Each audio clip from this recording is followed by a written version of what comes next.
জনপ্রিয় টিকটকার গ্রেপ্তার প্রিন্স মামুন। কুমিল্লায় আলোচিত টিকটকার প্রিন্স মামুনকে গ্রেপ্তার করেছে পুলিশ। সোমবার 10 জুন রাতে ঢাকা চট্টগ্রাম মহাসড়ক জেলার দাউদকান্দি টুল প্লাজা এলাকা থেকে তাকে গ্রেপ্তার করা হয়। পরে রাত 12:15টার দিকে তাকে ঢাকার উদ্দেশ্যে নিয়ে যাওয়া হয়। দাউদকান্দি থানার ভারপ্রাপ্ত মোহাম্মদ মোজাম্মেল হক চ্যানেল 24কে বলেন, টিকটকার মামুনের বিরুদ্ধে ঢাকা ক্যান্টনমেন্ট থানায় একটি ধর্ষণের অভিযোগ করা হয়। সেই প্রেক্ষিতে মামুন কুমিল্লায় অবস্থান করছে।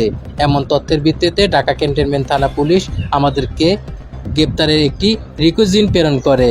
এরপর দাউদকান্দি টুল প্লাজা এলাকায় অভিযান পরিচালনা করা হয় এবং রাত 9:30টার দিকে তাকে গ্রেপ্তার করা হয়। পরে মামলার তদন্তকারী কর্মকর্তার নেতৃত্বে ঢাকা ক্যান্টনমেন্ট থানার একটি টিম আসলে রাত 12:15টার দিকে তাদেরকে কাছে হস্তান্তর করা হয়।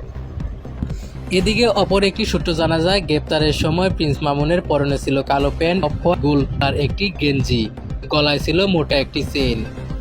সূত্র জানায়, বৃষ্টির মধ্যে একটি প্রাইভেট কারে করে তিনি তার বন্ধুদের সঙ্গে ঢাকার উদ্দেশ্যে রওনা দেয়। উল্লেখ্য, টিকটকার লায়লাকে বিয়ের প্রলোভনে রোববার 9 জুন প্রিন্স মামুনের বিরুদ্ধে রাজধানীর ক্যান্টনমেন্ট থানায় একটি মামলা করেন লায়লা।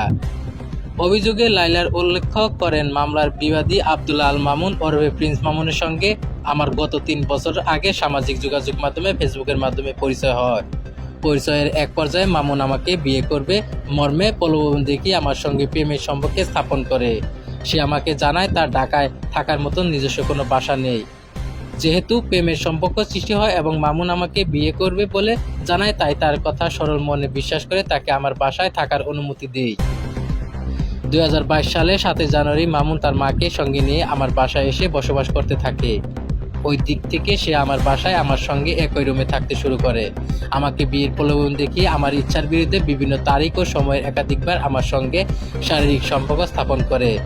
মামুন আমার বাসায় থাকাকালে তার বাবা মা মাঝে মধ্যে সেখানে এসে অবস্থান করত।